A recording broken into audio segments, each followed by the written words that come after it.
3 million pages. That is the final number from the Department of Justice. 180,000 photos, 2,000 videos. It's just, it's overwhelming. And frankly, looking through this, you have to ask, are we actually learning anything new here? Or is this all just more noise? That's exactly the trap. If you just scan these files for headlines, you see a list of crimes. But if you look closer, this isn't just a police blotter, it's a blueprint.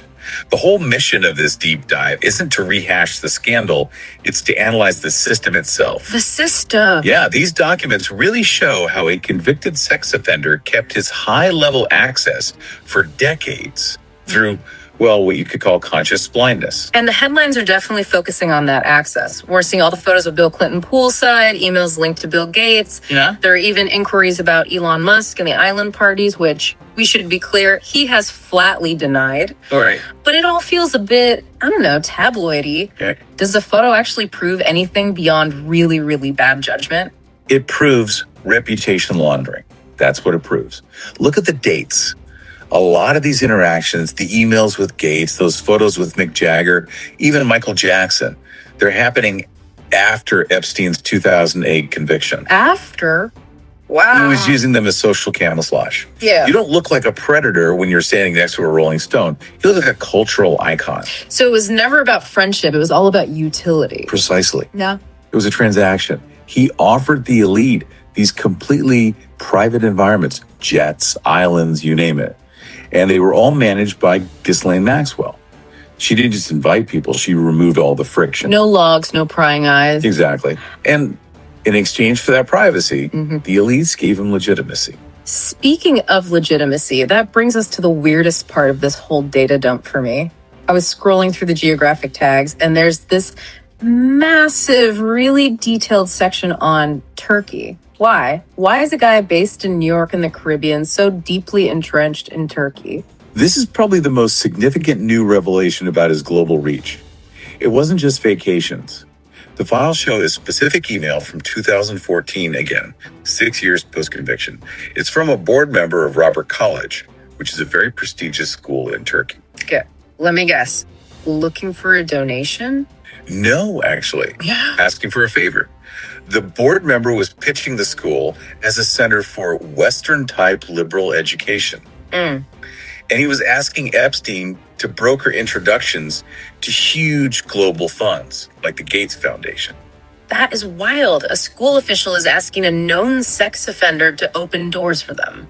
Right. Now, Robert College has since clarified this was a personal thing, a personal initiative by that member, not an institutional move.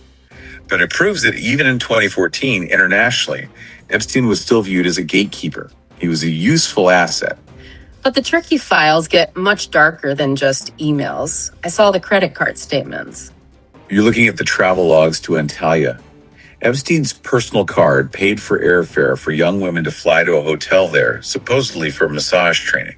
They'd stayed for about 13 days. It was a procurement pipeline. And the FBI notes are chilling. They outline his specs. Yes. Young, submissive, no tattoos, no piercings. That no piercings rule, it highlights the absolute control freak aspect of it all. It goes deeper than control, though. There's testimony in here from an unnamed Turkish woman that really forces you to rethink how he operated. She doesn't describe being kidnapped or forced. She describes falling in love with him. She felt protective of him. Which makes it incredibly difficult to prosecute. Exactly. This documents the psychological grooming. He didn't just traffic bodies. He manufactured consent. He created a whole reality where the victim felt reliant on him, even for affection.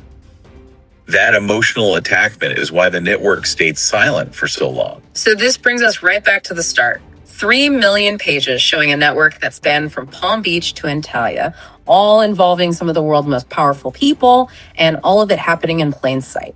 It forces a very uncomfortable conclusion.